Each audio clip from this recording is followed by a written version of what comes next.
KN falando, nosso primeiro webinar da comunidade de Sales Ops.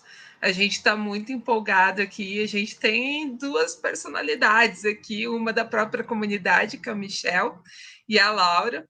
A gente estava tentando ensinar a Laura a falar boa tarde, mas ela estava parecendo muito rockstar, falando boa tarde, e aí não rolou. Mas é isso, pessoal. Ó, muito feliz com a presença de todos vocês, bastante gente mesmo. Bom, o que eu quero explicar para vocês? Então, a Laura, ela é americana, então o webinar, né, como eu já tinha escrito, vai ser em inglês. O Michel também vai falar em inglês, em alguns momentos ele vai falar em português e tal, mas o que acontece? Vocês vão ver que vocês vão ter acesso a legenda, mas a legenda em inglês, tá? Não vai ter, por enquanto, ainda a tradução. Depois, quando ficar gravado, eu mando o link para vocês e tal, e daí vocês conseguem ver com a gravação. Então, vamos ver se as metas de 2023 de vocês vão estar ok, e vocês conseguem aí ver o webinar e participar em inglês mesmo. Beleza, pessoal? Bom, Michel, então, como está mais do que explicado, ele é hoje o RevOps Manager da Lupa, né? Nosso primeiro embaixador da comunidade. E, Michel, seja bem-vindo. Muito obrigado pela participação, pela disponibilidade. Laura, she is a RevOps specialist. She's been working on that for years. Então, ela já está há muitos anos no mercado. Laura, you're welcome, and I really appreciate your coming here to talk to us about all your expertise and experience. Okay? Can you share a little bit about you? Yeah, absolutely. And thank you so much for inviting me to be here to speak to everybody about revenue operations in the US. I'm more than happy to go into that with you guys. I have been involved in startups for about the last 10 years. Often I've been joining those startup teams in the first 5 or 10 hires. And in teams that are that small, pretty much everything that you're doing is revenue operations. You're trying to find product market fit, you're trying to get customers and scale your revenue to hit those company goals.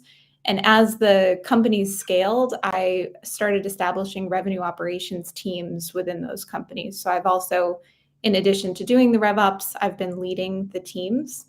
And I've got a wide range of experience, mainly coming from my time at Propeller, which is a construction technology company.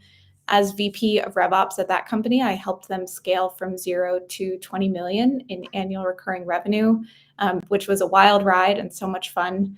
And today I'm a consultant, so I work with all different kinds of companies across industries and points of scale and customer bases to help them get started with go-to-market strategy and revenue operations. And Michel, can you introduce a little bit of yourself? Of course.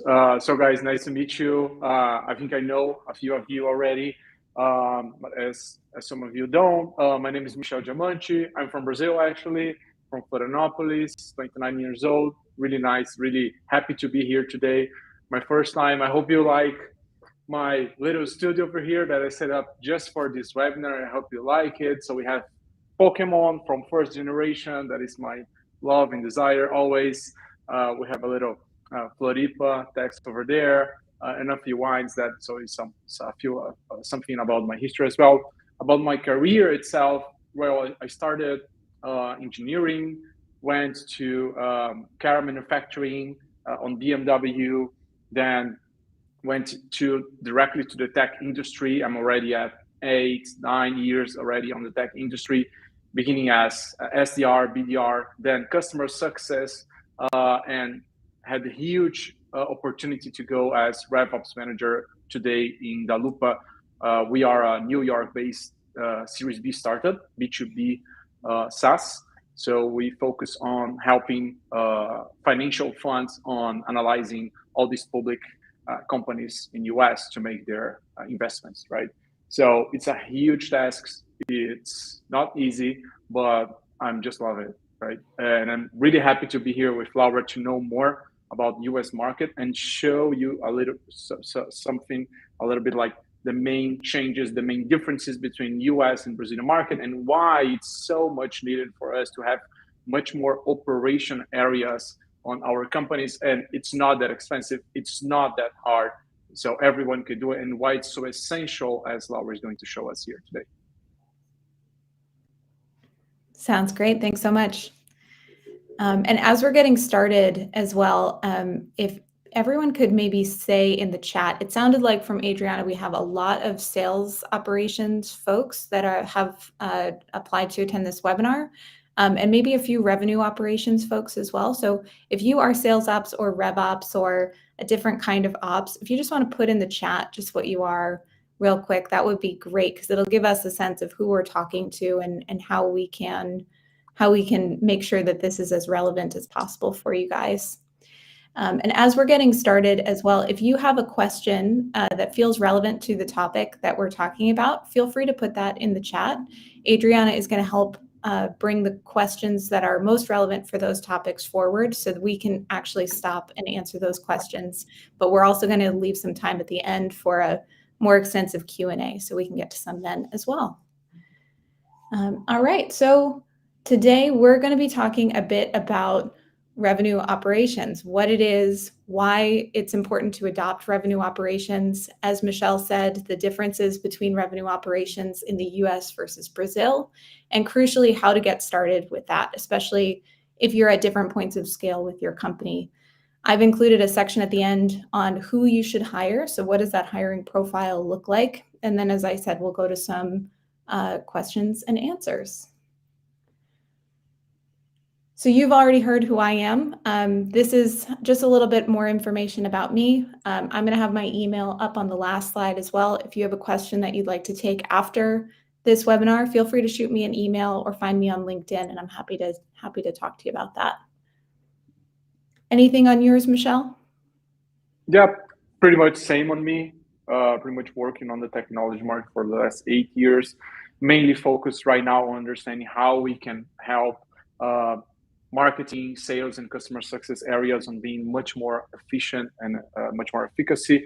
I just put it a really quick QR code here. Hope you guys can have some time to put your camera over here. I'm going to talk about it later. So we have a pre-sale course about leadership and management to upskill your management and leadership skills with plus 70 hours and plus 40 different leaders on the tech market in Brazil today. And I'm going to give you a really good opportunity on going on that journey with me. Excellent. Love that. Well, to kick us off, I'm going to illustrate a little bit of what a typical company setup looks like in the US when revenue operations is not involved in the company. And we're going to go into what is revenue operations and how does it change that typical structure.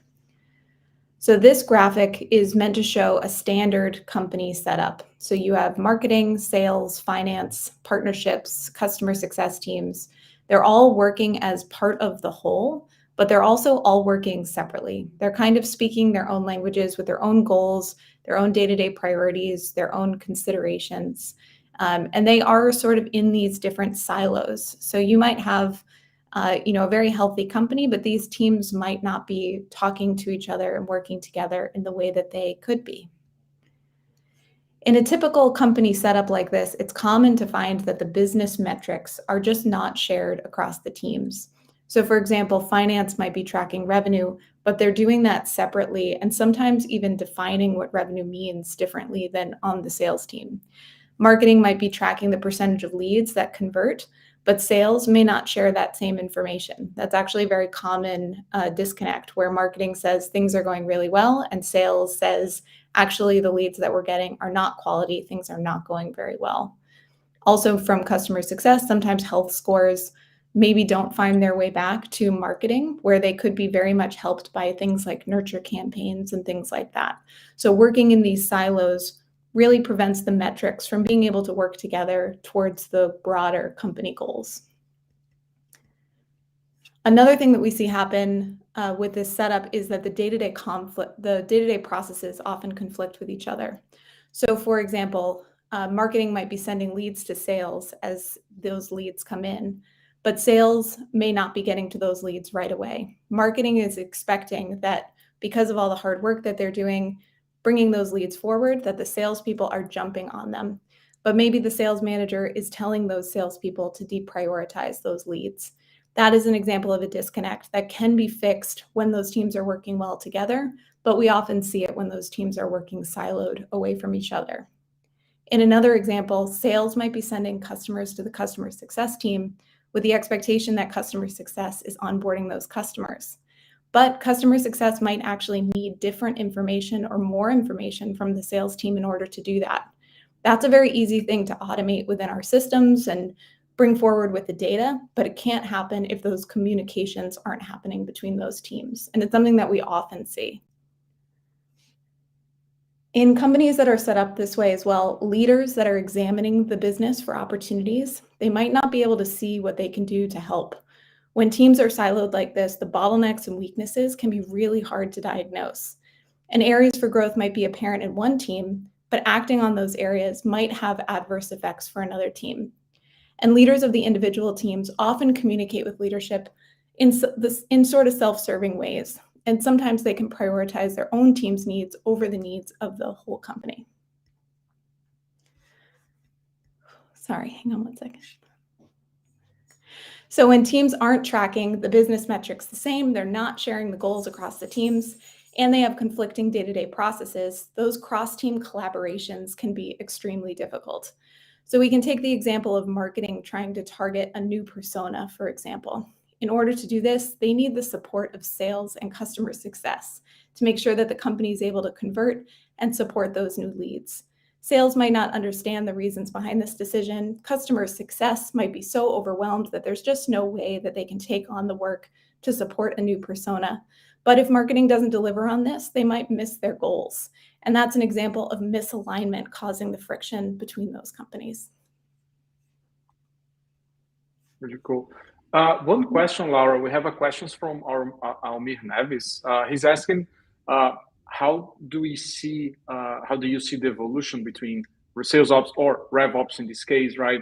During your journey from 0 to 20 million ARR, considering market fit, go-to-market messaging, scaling, and productivity?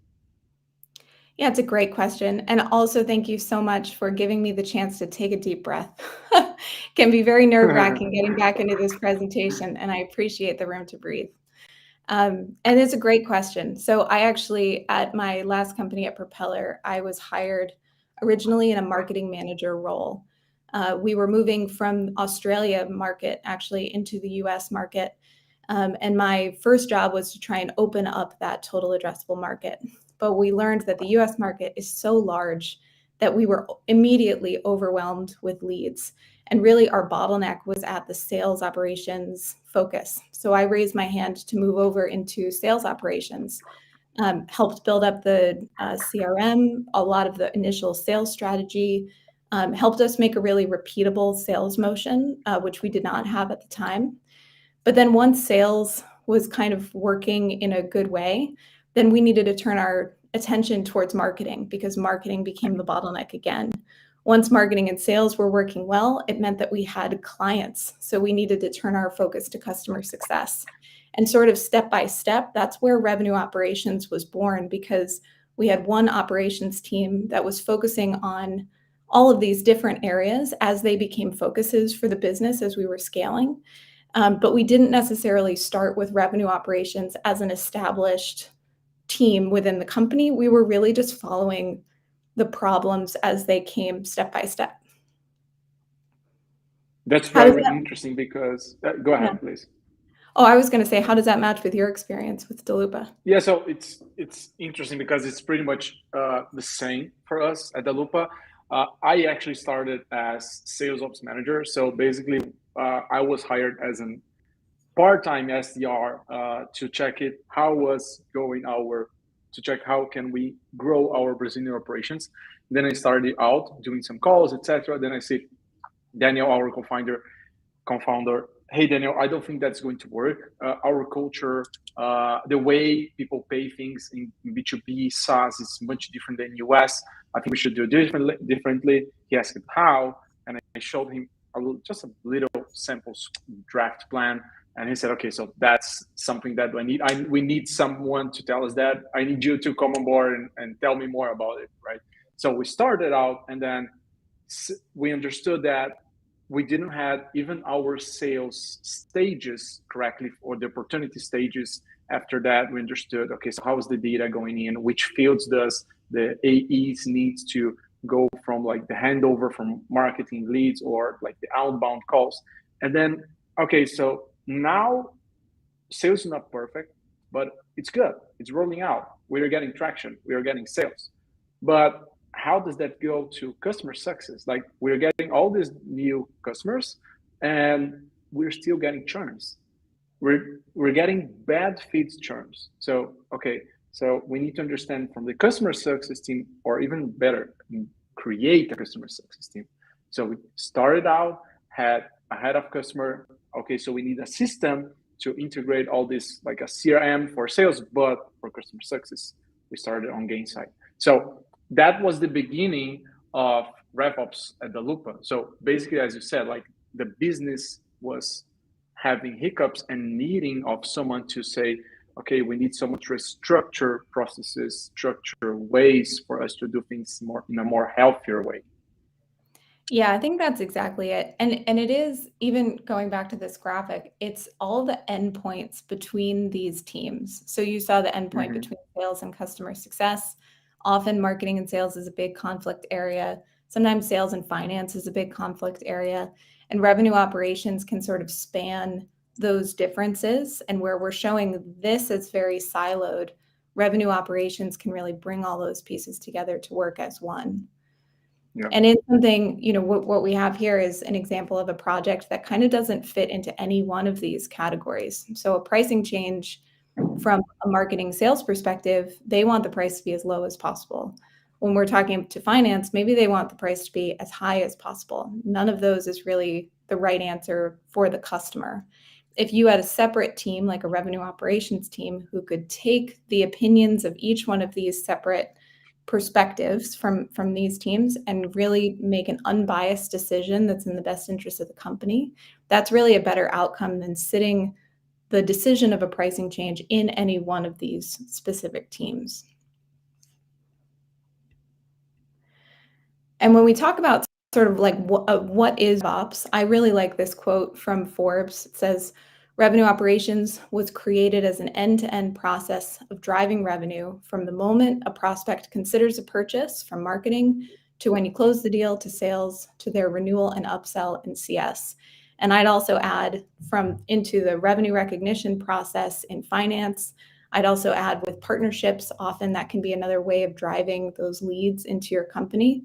And the result of this orchestration is faster growth and more profit for your company.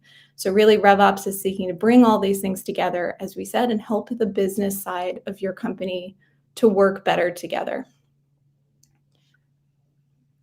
And so sort of first in the definition, RevOps is a team within your company. So in my experience, RevOps works best when it sits separately from any one of these teams.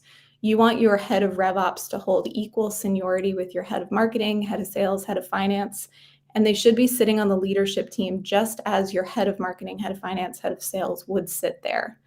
And we'll go into some of the reasons why this makes sense, but really in summary, it's because we want to make sure that RevOps has an unbiased sort of top-down perspective on how the rest of the business is working. You can also think of the role that RevOps plays as sort of being the glue between these teams, as we were talking about. So RevOps is helping standardize the business metrics, the day-to-day processes. We'll go into how they're a really great strategic advisor for the leaders of these different teams. They help with the cross-team collaboration. And as we said with the pricing change example, they're a great place to own some of the project management that falls between the teams. When I talk about how RevOps can get started, I think of the best place for them to get started is by owning those business metrics. And often for revenue operations, the best place to start owning the business metrics is by giving RevOps control of the CRM. The CRM is going to be your heart of where a lot of the data is coming from that feeds your productivity on the business side of the company. And from there, they can follow those endpoints, as Michelle and I were saying. So you follow your CRM data into your marketing automation data platform, into your customer success platform like Gainsight or something else, into the finance processes. That's interesting, yeah. Laura. Sorry to interrupt you. Yeah. Because what you're saying is basically that we can see RevOps as like the production supervisor, right? So right.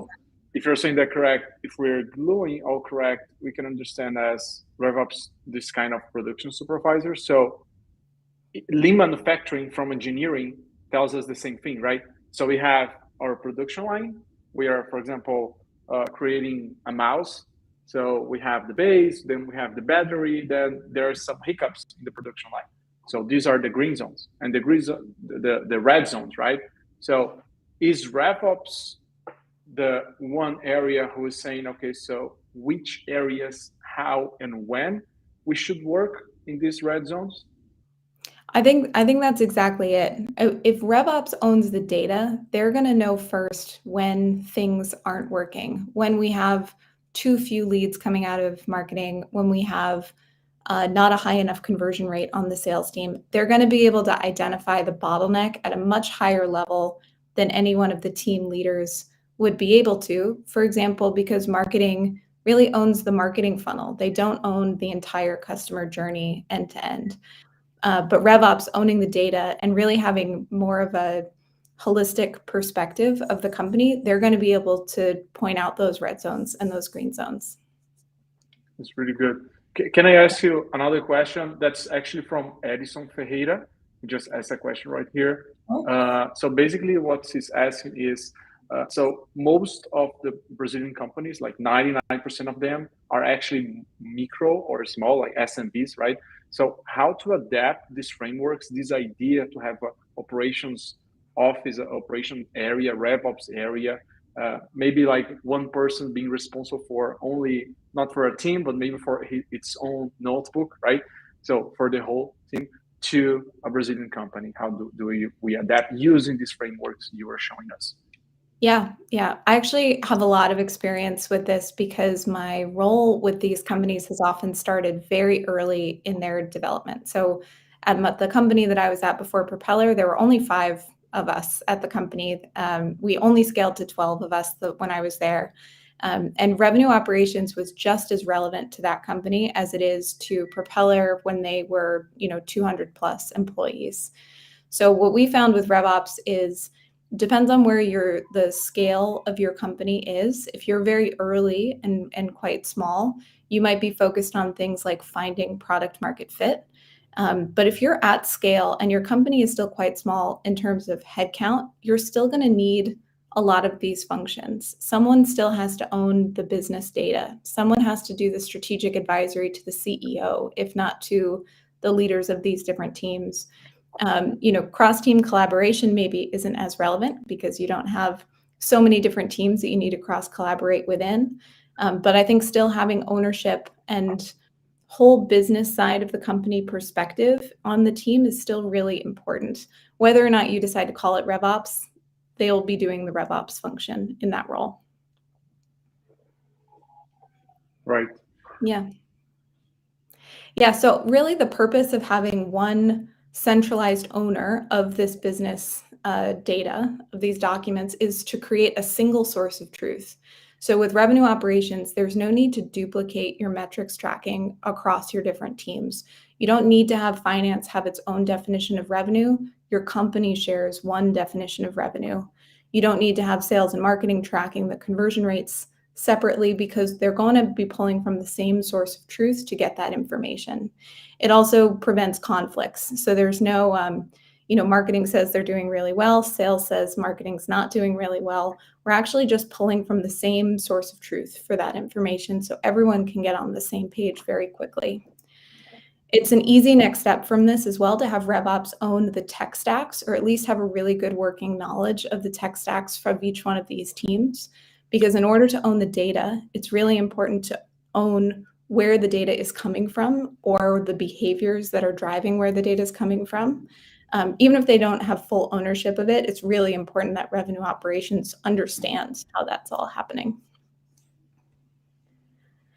And the next thing that revenue operations plays a big role on here is consulting with the teams on changes in the day-to-day process. So because they understand the data, they understand the tech stack, they understand where the data is coming from, they'll be able to see things like when marketing is sending sales leads, but sales isn't following up on them right away. They can look from a higher level and understand what those bottlenecks are and be able to either be the person that leader comes to for a solution, or be the person that makes that leader aware that there is a conflict in the day-to-day processes. Cool. That's actually really true, Laura. Last week we were just discussing inside of Dalupa how we can automate a field, Salesforce, which is our CRM fields, depending whether it's a lead requesting a demo or creating a free account. Like that's the number one SDR/BDR question every day in the morning, right? So which lead should I outreach to first? Which one should I call or email or just do nothing because it's not focused? And actually, this is interesting because Giovanni Ostenberg just asked us a question just about this. Like he's saying, do you think marketing channels impact directly on how the sales team will approach the persona? Yeah, I think exactly. And just as what you were saying with the automation, that is something that you can automate within your CRM, but without having a full view of the marketing channels themselves and then what the sales team needs, it's hard to see the opportunity to do that really well. I think sometimes a customer, if they're coming to you because they clicked on an ad, it can be very different than if they're coming to you because they attended a conference or, did something else. Maybe you have ads that are more focused on educating your client, so they're further up the marketing funnel, and ads that are focused more at the bottom of the funnel, so it's decision, maybe a competitive comparison, for example, and that should affect how your sales team is going to affect that lead, but it can't do that if they don't have access to all of that information and the understanding that they need that information readily available before they reach out to meet that lead. So I'd say, Giovanni, absolutely. I think that's relevant. And it's, I'd say, a very common thing that I help my customers right now as a consultant set up in their CRMs.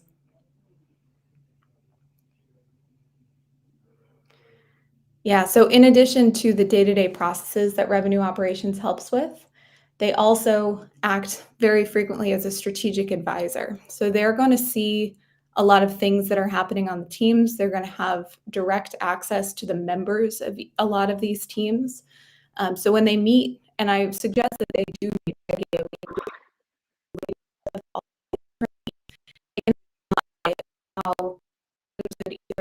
how they're doing, or teams should be aware of what's happening. I had a regular meeting. I would let him know what is going on with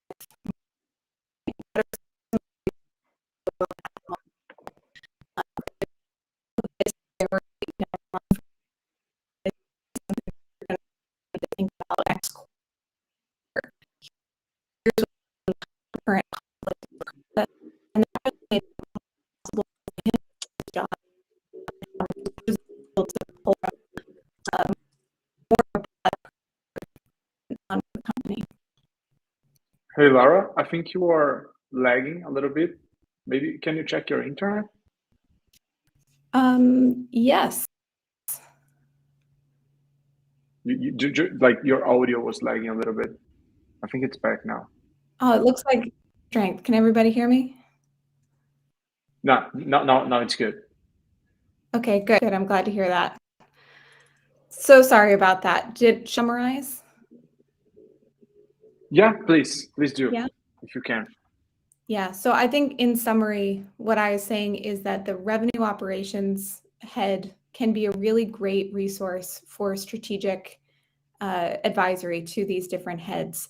In a weekly meeting, a regular meeting that you might have with one of these heads, you can bring up things like the metrics, the day-to-day processes, sort of everything that you see as a revenue operations professional to them, and it makes it easier for them to do their job and have an impact because they're getting the benefit of this more broad perspective on what the company is doing.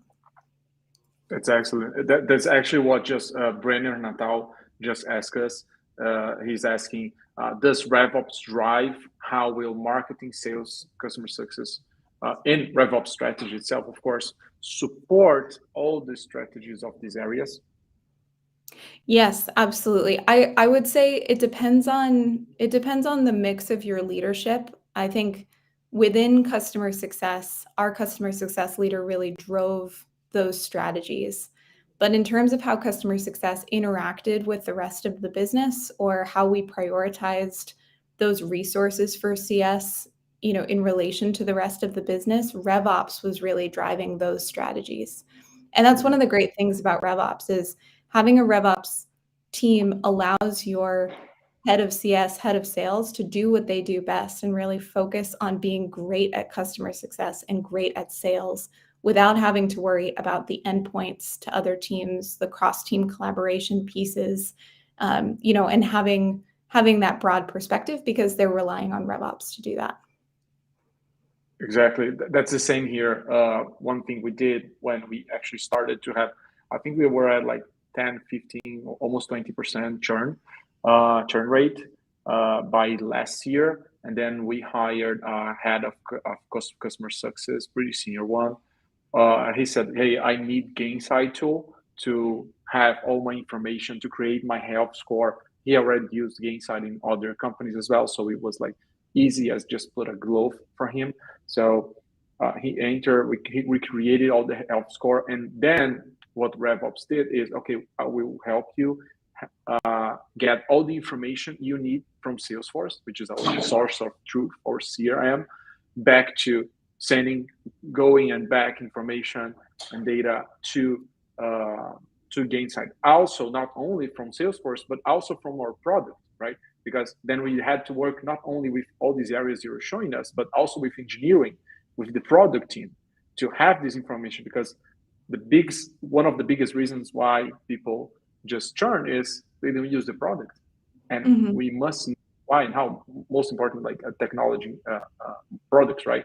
So now today we know how much did they subscribe, did they download any financial model, who did, when they did, which times of the year, which quarter, etc. So when we come to a renewal contract, for example, a negotiation, actually sit on the table with the financial fund, we can say, yeah, we're not using that much. Actually, you are. 70% of your team is using, and they want more. Like, tell that to economic buyer, and that's hugely important. And RevOps is a huge part of that to make all this, as you said, gluing all this together. Yep. Getting the product data out of your product and into the business tools in a way that can help your sales and marketing teams is a huge step to growth. It is, I think it's one of the big things that US companies are realizing that they can do in better ways. But it can be hard for companies to make that leap because in order to do that, you often need tech resources, and they often want to use the tech resources on their external product rather than making sure that their internal product is working really well. But I totally agree. That can be a really powerful way to use your RevOps resources within your company. I saw a question that's very relevant to sort of to what we're talking about. It's how to. Do you think that RevOps should be? Sorry, I was pointing to the one how to run a single source of truth in a landscape with a lot of tech tools. That is a great question, especially when those tech tools are focused on different things. Dalupa has a good example here. Dalupa customers are outlined in your Gainsight instance, but you also have customers outlined in your CRM, in your Salesforce instance. Sometimes those two things are not the same. And answering the question of how many customers does Dalupa have can actually be a difficult question to answer when your tech tools are telling you different things in answer to that question. I think it's actually about defining the information that the company cares about, and revenue operations can play a big role in this. I gave the example earlier of finance defining revenue differently than sales defines revenue. It's not necessarily that one definition is better than another, but what does your company care about most? And then go towards the tool that has that information best, elevate that to the rest of the company, and let's define what definitions we don't care about as much. So maybe we don't care about our gross annual recurring revenue, but we do care about our net annual recurring revenue. That's what we're going to set our KPIs against. That's what we're going to set our internal team goals against. All of that is really important, but it's about the definition setting in my experience. Yeah, I think we also want to take our other question here. Do we think that RevOps should be involved in the customer journey development or reinforcing, or if it's better to focus on the data? I actually think that the data needs to support the customer journey. Customer journey has to come first, even if it's a very foundational, very basic customer journey. The data that you track, that you spend, time and resources trying to understand, that you build your tech tools around, it all has to be important into the customer journey. So I'd say RevOps should absolutely be involved in that. And as they're adding processes along the way to help sales and customer success and partnerships, they're going to be adding to that customer journey and sort of being the steward of making sure that it still makes sense as the company continues to scale.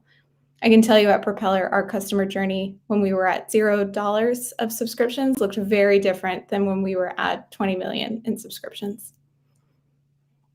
Yeah, I think a great example, let me see if I'm correct here with you as well, Lara, is, for example, the opportunity stages in your CRM. So when you have a new opportunity, does the opportunity stage names tells your selling process or the customer's process of buying process, right? So we changed our sales process within the names itself to show the AEs, to show our investors, to show ourselves that, okay, so our selling process is just as similar to the buying process. Because if it's different, like, for example, hey, I'm just saying to my head of sales, I'm the AE, that I'm forecasting this $500,000 deal by end of the month, end of the quarter. And then just like, yeah, sorry, I forgot. Actually, they told me that they still need to go through legal for 30 days. Now, I lost my $500,000 commission for next quarter, or even lose it at all. Mm-hmm. Yeah, exactly. And deal stages is a key area to start in. If you're having RevOps start in your CRM, have RevOps start in your deal stages, because they are that foundational to how the customer journey and all of this is set up.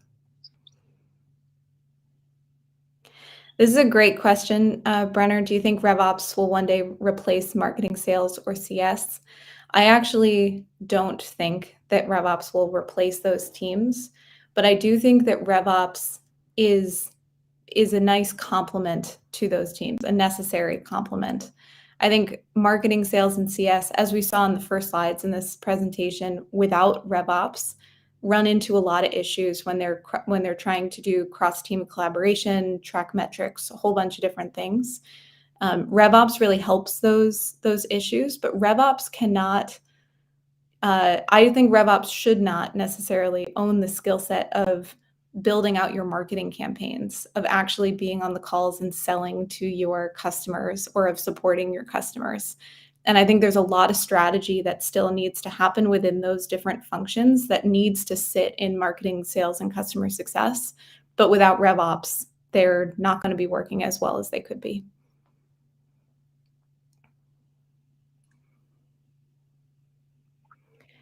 Yeah, so going back to our slides here, we were just talking about some of the strategic advisory. Because of where RevOps sits and what they focus on, we've been talking about how revenue operations is well placed to assist sort of this cross-team collaboration. And they can do that across a wide range of projects rather. Revenue operations makes a great facilitator and a mediator. They're typically coming to the conversations with a less biased perspective.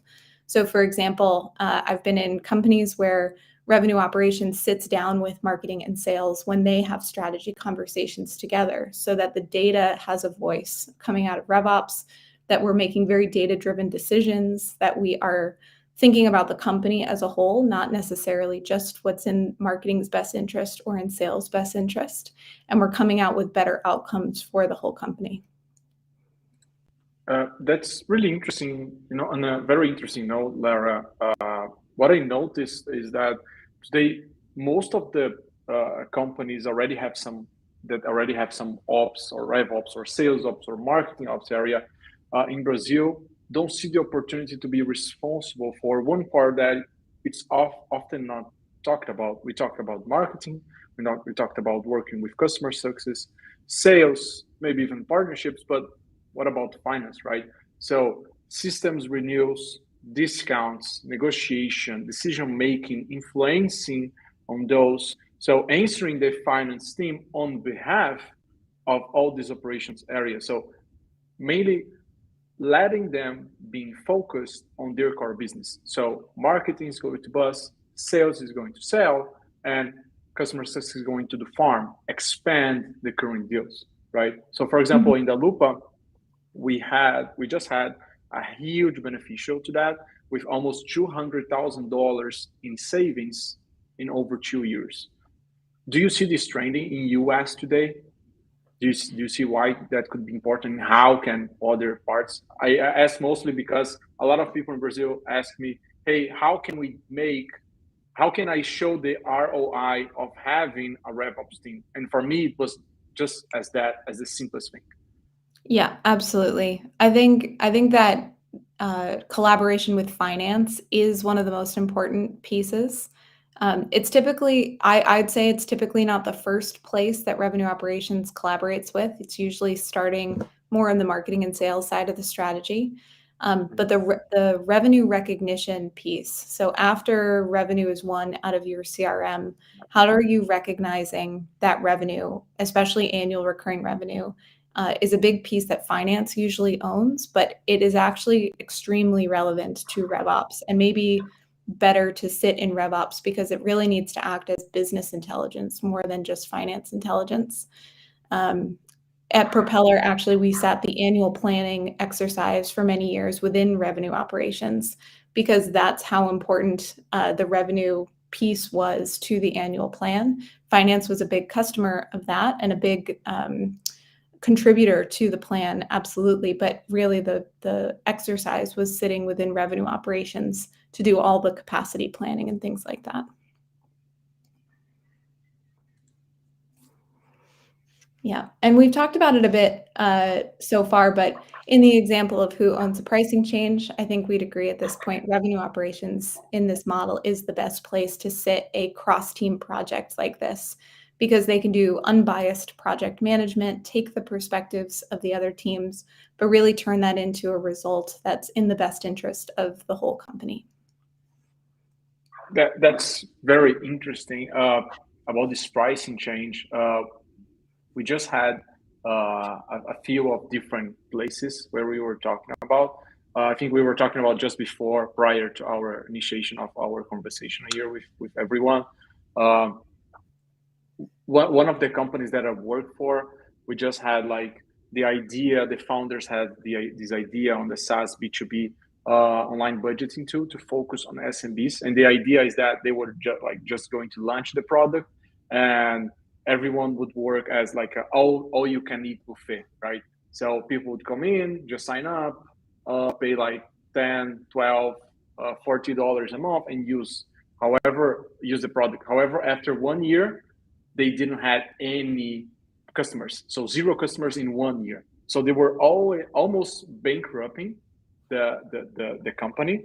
And after that, they decided to increase the price, not 1 but 4 times, to test it out, and they started closing more customers.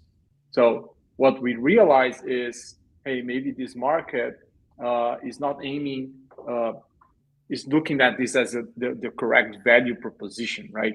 So the product was good, but the low pricing was setting them as low competition with other players. So how do you see this as the importance of RevOps helping someone as, like, it was a 5-person company, I just entered there, right?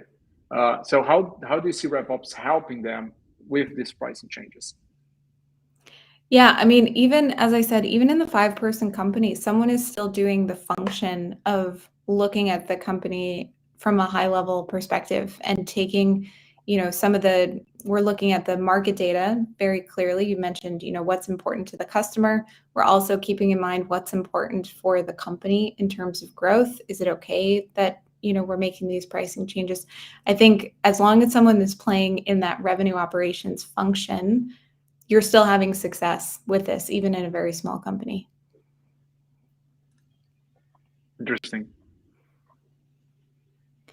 Yeah, so just to sum it up, I think there are 6 key reasons why you should start a RevOps program if you don't have one already, or really taking advantage of these in your already existing RevOps program. I think first is having that single source of truth for the business metrics. Second, alignment between the teams, especially between those teams that we've been talking a lot about on the business side. So marketing, sales, partnerships, customer success, and finance. And alignment across the company or across the company goals. And really that can be things like, bringing in together the product and engineering perspectives. We're talking a bit about the product data feeding into the business side data, or some of the broader company financial goals as well. RevOps can play a really big role in those 3. RevOps also creates focus so that marketing, sales, partnerships, customer success, and finance can focus on doing the things that they do best without having to worry about some of these other cross-team collaboration pieces. They simplify and reduce the duplication of processes and data, so you don't have to have finance and sales tracking revenue separately anymore. And they've got faster problem solving for leadership. When you can give them a straight line to what is going on the business side of the company, you can make it much easier for them to make decisions and set new goals and solve those problems. That's really interesting.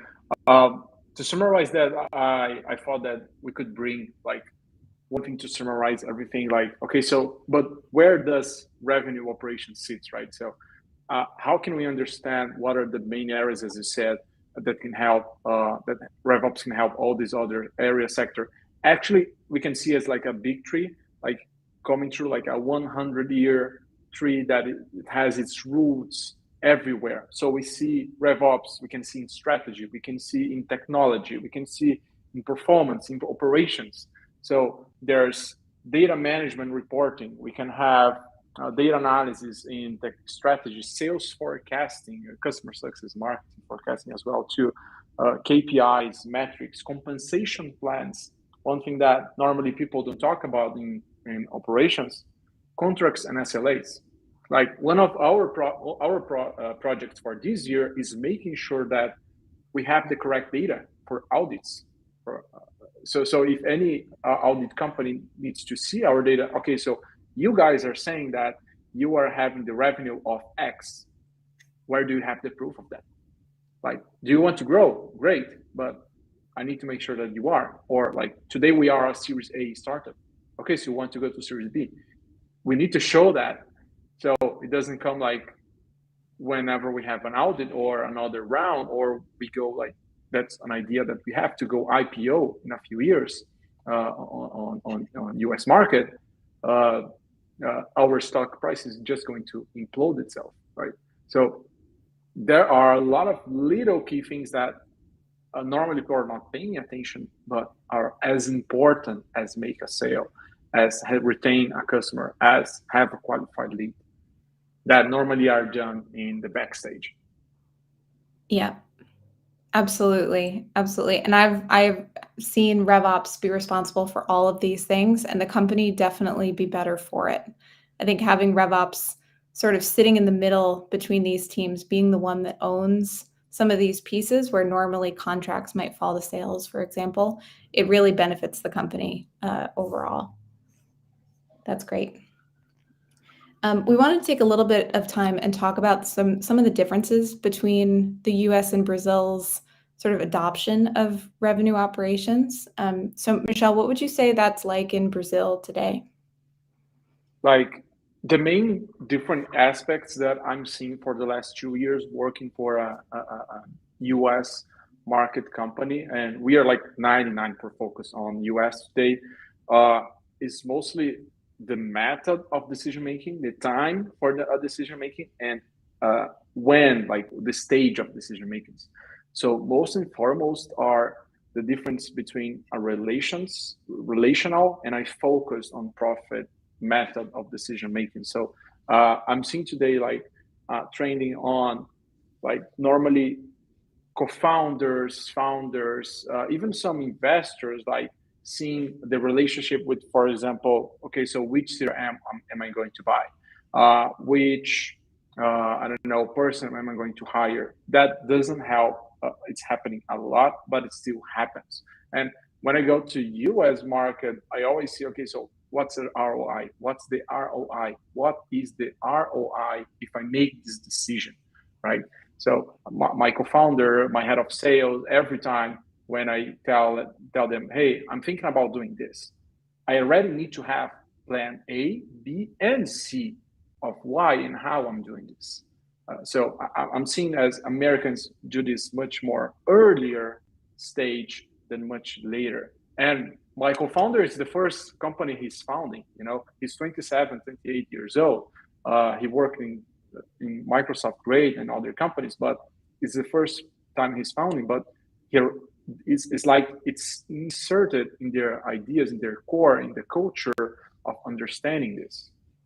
Do you see the same with your customers, Laura? How do you see this today?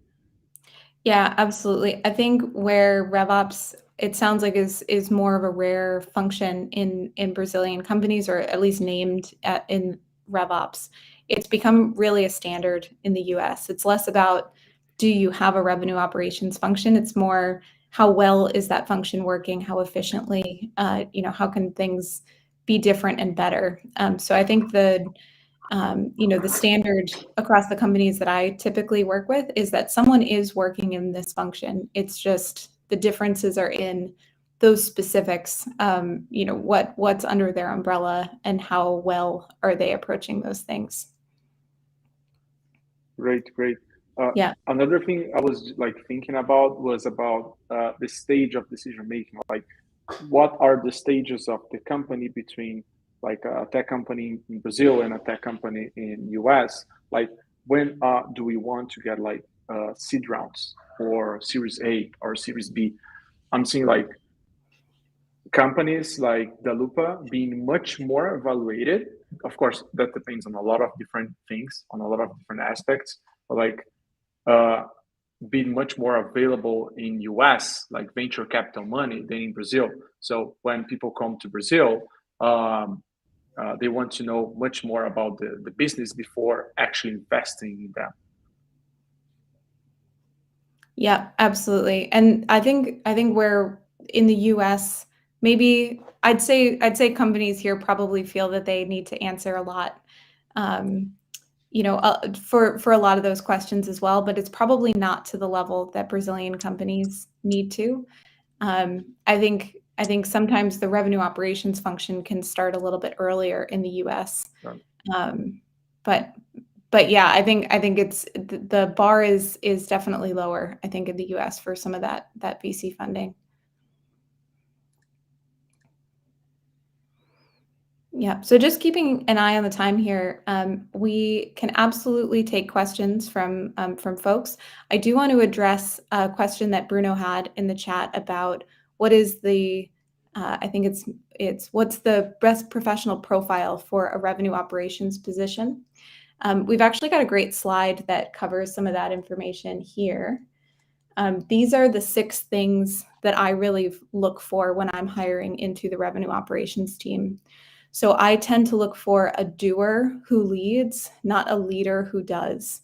And by that, I mean, when you hear me say that the revenue operations person needs to sit on the leadership team, most companies would first look for someone at sort of the vice president level or, very experienced, strategy-oriented type hire. My recommendation is to look a lot more junior than that. You want someone who can get down in the weeds with the data, do some of the tedious, really not fun work at the start to get the data into the same place, make sure that the tech team, processes are all working together. And that's much easier to find in a more junior doer who leads than it is in a strategy leader who will do it for now, but it's not what they really want to be doing. I look for creative problem solvers. I think that is by far the most important aspect that a revenue operations person can have. Excellent communication skills, especially because they're going to be called upon to be communicating regularly with the leadership, sometimes externally with the board. You want them to be able to do the data, but also communicate the story of the data as they see it so that they can really put that into action. I think a lot of those things, especially mediating a lot of the conflicts that they're going to be asked to do, requires high emotional intelligence. So that can sometimes be difficult to find in the same body as the data analytics skills, but you do want to look for both because having both will make your organization that much stronger. I think obviously it comes down to excellent organization and project management skills. And then also my recommendation for revenue operations is actually to have that person report into the CEO. I think having them report into the CEO or COO reduces the risk that they are going to take on the biases of any one of the existing teams. But reporting to the CEO or COO requires that that person can really self-manage because it's unlikely that your leadership team is going to have enough information about the details to be able to manage them on a detailed level. So these are the things that I typically look for when bringing on to the team. That's excellent, Laura. Another question on just the same part as this, as you just told us, because most of my job today, it's actually, as you said, make sure that this Commonwealth talk are like well communicated. The handoff between all these areas is well done with structured processes and the data, of course, for that to happen. But like normally, sometimes I see myself as an ops manager outside of the normal ops career. I don't know if there's a normal ops career. Like I started, for example, I started in sales, then customer success, now RevOps, right? Do you think there is a common path for people to come to the RevOps market? I personally don't think that there's a common path. I've tended to hire folks from financial operations backgrounds, but most of the people that I've met who are also working in revenue operations have an equally, different background from each other. It seems like everyone's kind of falling into this profession from different angles, and I think that's just as well. If you have these 6 criteria, I think anyone with these 6 can make a really great revenue operations person. Well, for having us today in the HubKN community. As I said at the start, shoot me an email, find me on LinkedIn if we haven't answered your questions today. We went very high level, but I'm happy to dive into the weeds with you if you want. And it was great talking to you guys. Thanks for being here. Thank you so much for being here. Thanks for everyone that gave us the confidence of watching us. Laura, thank you so much. I know how this is amazing for us, and I expect you also know that. RevOps is something new in Brazil, so you're helping us to develop this talking about issues related to. Michel, thank you so much. You are forever my partner. He always buy my crazy things. So thank you so much, guys. Bye-bye. And we can say already about the next webinar is going to be in Curitiba, remember? Okay. I'm going to send the email, okay? Yeah? Okay, great. Okay. All right. Bye-bye, guys. Bye-bye. Thank you.